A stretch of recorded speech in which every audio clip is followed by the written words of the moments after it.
dirty. I don't like pigeons that much at all. When I think of pigeons, the first word I think of is stupid.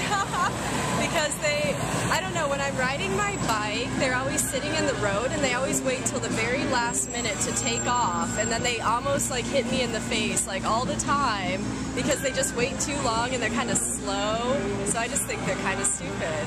We're here to change attitudes about pigeons. I call them urban companions, and they're harmless, and they're really very sweet. Pigeons are the same as anybody else who lives in a city. They're one of the fortunate kinds of animals that can live in a city, and they'd rather live here than anywhere else. They don't live in the country, and they don't nest on trees. They stay on trees only temporarily. They nest on buildings because their ancestors lived on cliffs, and buildings are like cliffs. They're as dirty as the cities are, but they do clean themselves and keep themselves clean, and they love taking baths.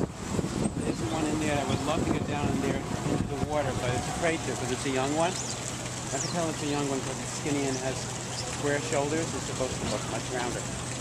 Cities don't have a lot of life in them besides people, and nature is like zillions of kinds of animals and plants everywhere around you, and that gives it that feeling that people like when they go out into the rosy fields.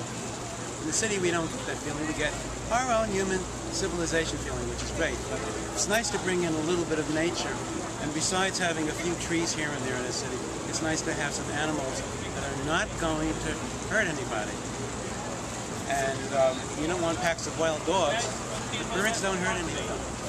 And if people will realize pigeons are the same as the other birds, and it's easy to keep them off the building so you don't have to worry about poop, then all the problems are solved. I don't see why we can't change attitudes with those simple facts.